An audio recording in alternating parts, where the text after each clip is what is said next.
जदोजहद भर्ती की मजलूमीन गई। यकीनन आज जो मेरे वालिद साहब, दादा और चचा का कत्ल केस था, उसके खिलाफ हाई कोर्ट में हमने जो केस का फैसला आया चैलेंज किया, और हम यहाँ पर रूल 7 के तहत चीफ जस्टिस साहब को एक दरख्वास्त दी कि मुझे वहाँ पर सिक्योरिटी थ्रेट्स हैं। यकीनन सुप्रीम कोर्ट तक की ऑब्जर्वेशन रही है कि मुझ समेत मेरी पूरी फैमिली को इस केस को परसू करने के हवाले से खतरात हैं।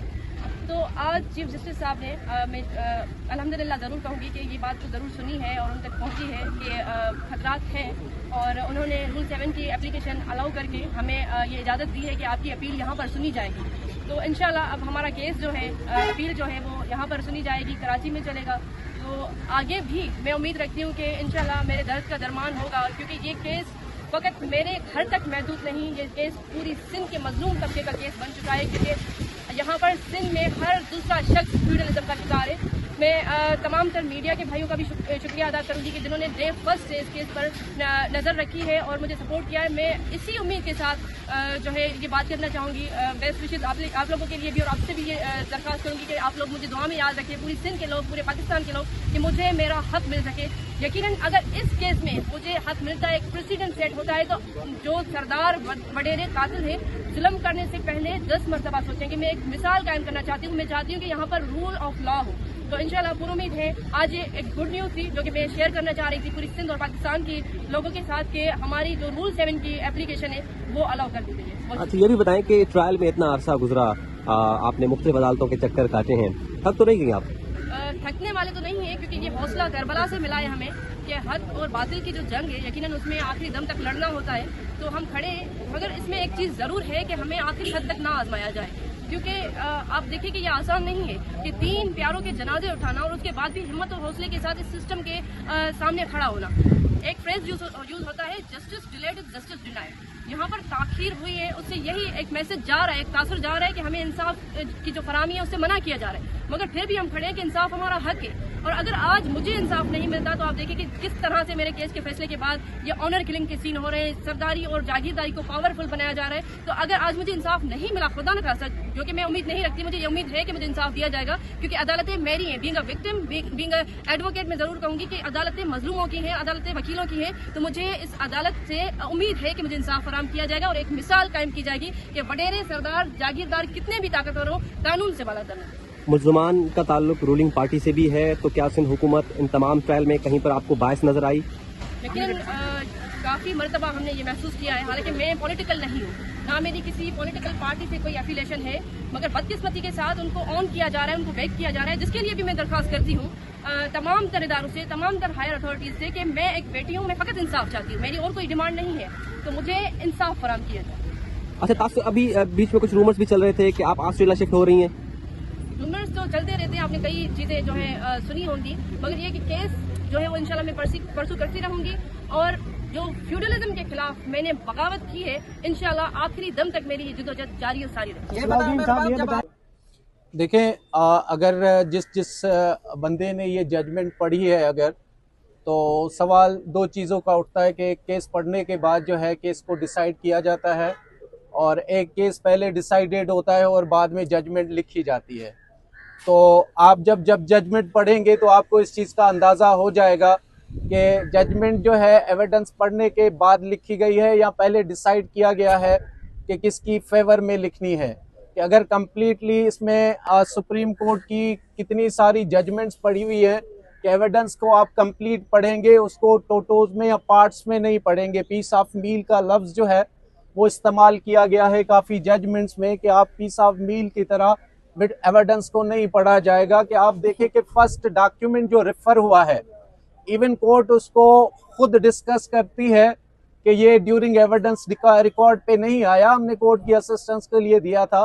तो उसके डॉक्यूमेंट की हेडिंग जो है वो लिखा हुआ है सरदारों के खिलाफ बगावत।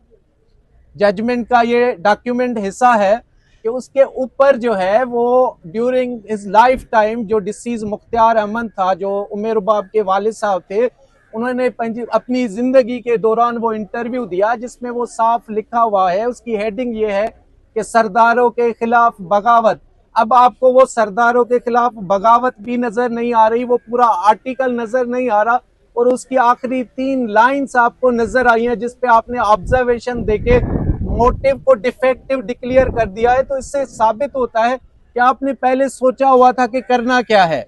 या तो आप उसको कंप्लीटली डिस्कस करते कि ड्यूरिंग लाइफ टाइम उसने अपनी एप्रीहेंशंस दे दी थी कि मेरी जान को खतरा है। उसी वही आर्टिकल कहता है कि हम नेक्स्ट मंथ में, दिसंबर का इंटरव्यू है और नेक्स्ट मंथ में हम अपनी स्ट्रेंथ शो करेंगे। वो जो सोशल एक एक्टिविटी स्टार्ट की गई थी तमन्नार काउंसिल की, जिसके अपनी अपनी एक मोटो था, उसके बेसिस पे उन्होंने कहा कि हम नेक्स्ट मंथ, दैट मीन जनवरी में हम अपनी स्ट्रेंथ शो करेंगे। वो आर्टिकल कहता है, तो जनवरी तक तो वो रहे ही नहीं कि अगर दिसंबर में कहते हैं कि हम जनवरी में अपनी पावर शो करेंगे, स्ट्रेंथ शो करेंगे, और जनवरी में आपने देखा कि वो ना एक आदमी नहीं लेकिन ऑलमोस्ट पूरी फैमिली को मार दिया गया। और ये मैसेज कन्वे हुआ कि हमारे खिलाफ जो भी उठेगा उसके साथ ये हाल किया जाएगा। तो अगर इन डॉक्यूमेंट्स को देखें, उसके बाद आप देखिए कि 3 आई विटनेस हैं इसमें। अब आई विटनेसेस को आप इसमें डिस्कार्ड करते हैं कि भाई वो रिलेशन में थे, भाई था, 2 कजन्स थे, तो इस पे भी सुप्रीम कोर्ट की जजमेंट्स पड़ी हुई है कि इस तरह के माहौल में कोई कभी नहीं आता जिसे फैमिली के 3 लोग मारे गए हों और जहाँ के लोकल सरदार हैं। आप सब हमारे साथ चले इस ट्रायल में कि आप उन एरियाज को देखिए कि किसी में इतनी हिम्मत नहीं है कि इन लोगों के खिलाफ खड़ा हो जाए। सिर्फ ये एक बहुत बड़ा स्टैंड है जिसको अप्रिशिएट किया गया है कि आप लोग खड़े कैसे हो गए। तो उस माहौल में अगर आप कहते हैं कि भाई इंडिपेंडेंट एविडेंस नहीं आया, तो कौन हिम्मत करेगा कि एक फैमिली के 3 लोगों को मारा गया है। अब नेक्स्ट आप कहते हैं कि शॉपकीपर क्यों नहीं आया, तो पहले हमारी सिक्योरिटी तो इंश्योर करे आप, पहले हमें 3 उन लोगों के मर्डर का इंसाफ दे, फिर आप बात करें कि भाई दुकानदार क्यों नहीं आया। दुकानदार देख रहा है कि मेरे सामने 3 लोगों का मर्डर हुआ है। तो ये सारे डिफेक्टिव हम समझते हैं कि हमारे एविडेंस को कंसीडर प्रॉपरली नहीं किया गया, और उन्हीं पॉइंट्स पे हम अपीलेट कोर्ट्स जो हैं उनको असेस करेंगे एविडेंस के बेसिस पे, और एविडेंस इतना है कि इनको सजा आ सकती है इंशाल्लाह। आज हम 3 मर्डर केस जो डिस्ट्रिक्ट दादू मेहड़ में हुआ, मेरे बाप के वालिद, चाचा और दादा के हवाले से, जो तकरीबन 8 साल तक ट्रायल चलता रहा और डिफरेंट कोर्ट्स ने इन ट्रायल को इनिशिएट किया, जिसमें district anti terrorism court Naushahro Feroze, उसके बाद ट्रांसफर हुआ सखर से फिर घोटकी, और घोटकी से वापस फिर दादू, और दादू में ये तकरीबन 8 साल तक ये मर्डर ट्रायल चलता रहा। और 30 मार्च को आपने देखा कि इतना बड़ा हीनियस ऑफेंस था जिसमें 3 लोगों की जानें चली गई, जिसमें 17 विटनेसेस एग्जामिन हुए, जिसमें 3 आई विटनेस थे। और ये वो वाहिद केस है जिसमें 2 लोग एब्सकॉन्डर थे, और उसमें आईजी साहब ने, सिंध के आईजी साहब ने सुप्रीम कोर्ट में रिटन में दिया कि डिस्ट्रिक्ट दादू और कंबर शहदाद कोर्ट डिस्ट्रिक्ट के जो पुलिस पोस्टिंग्स हैं वो मेरी कंट्रोल में नहीं है, क्योंकि वो पॉलिटिकल डिप्लॉयमेंट्स हैं, तो इसलिए लिहाजा वो मेरे कंट्रोल में नहीं है। और उसके बाद उन्हीं लोगों के ऊपर 5 मिलियन रिवार्ड मनी रखी गई, और इसी केस में उनको अरेस्ट करने के बाद एक एसपी साहब को प्रेसिडेंशियल अवार्ड से नवाजा गया। इस मामले, इस केस के हीनियसनेस को देखते हुए उनको अवार्ड दिया गया कि आपने बहुत ही खतरनाक लोगों को अरेस्ट किया है। और उसके बाद आपने देखा कि 30 मार्च को वो केस अनाउंस हुआ, और उसमें सारे लोगों को रिलीज और डिस्चार्ज किया गया, अक्यूट किया गया, और दूसरे अल्फाज में ये कहूँ कि बाइज्जत बरी किया गया। तो जिसकी अपील की वजह से आज कंप्लेनेंट पार्टी उमेर बाप यहाँ पर हम आए, और हमने रूल 7 की एप्लीकेशन फाइल की, जो कि चीफ साहब ने अलाउ कर दी है कि ये अपील जो है वो आप प्रिंसिपल बेंच में फाइल कर सकते हैं, और यहाँ आपको सुना जाएगा। बाकी उमेर बाप आपको बताएं। तमाम तारीफ़ें रब्बुल आलमीन के लिए, दुरूद और सलाम अंबिया और मासूमीन के लिए, मेरी जदोजहद धरती के मजलूमीन के लिए। यकीनन आज जो मेरे वालिद साहब, दादा और चचा का कत्ल केस था, उसके खिलाफ हाई कोर्ट में हमने जो केस का फैसला आया चैलेंज किया, और हम यहाँ पर रूल 7 के तहत चीफ जस्टिस साहब को एक दरख्वास्त दी कि मुझे वहाँ पर सिक्योरिटी थ्रेट्स हैं। यकीनन सुप्रीम कोर्ट तक की ऑब्जर्वेशन रही है कि मुझ समेत मेरी पूरी फैमिली को इस केस को परसू करने के हवाले से खतरात हैं।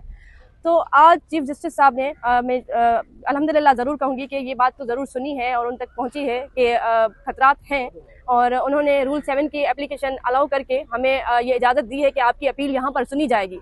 तो इंशाल्लाह अब हमारा केस जो है, अपील जो है वो यहाँ पर सुनी जाएगी, कराची में चलेगा।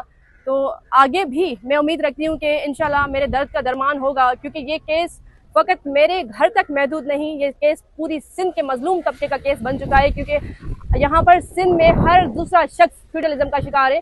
मैं तमाम तर मीडिया के भाइयों का भी शुक्रिया अदा करूंगी कि जिन्होंने डे फर्स्ट से इस केस पर नज़र रखी है और मुझे सपोर्ट किया है। मैं इसी उम्मीद के साथ जो है ये बात करना चाहूँगी, बेस्ट विशेज़ आप लोगों के लिए भी, और आपसे भी ये दरख्वास्त करूँगी कि आप लोग मुझे दुआ में याद रखिए, पूरी सिंध के लोग, पूरे पाकिस्तान के लोग, कि मुझे मेरा हक मिल सके। यकीनन अगर इस केस में मुझे हक मिलता है, एक प्रेसिडेंट सेट होता है, तो जो सरदार वडेरे कातिल है, जुल्म करने से पहले 10 मरतबा सोचेंगे। मैं एक मिसाल कायम करना चाहती हूँ। मैं चाहती हूँ कि यहाँ पर रूल ऑफ लॉ हो। तो इंशाल्लाह पूरी उम्मीद है, आज ये एक गुड न्यूज़ थी जो कि मैं शेयर करना चाह रही थी पूरी सिंध और पाकिस्तान के लोगों के साथ, के हमारी जो रूल 7 की एप्लीकेशन है वो अलाउ कर दी गई है। बहुत शुक्रिया। बताएं कि ट्रायल में इतना अरसा गुजरा, आपने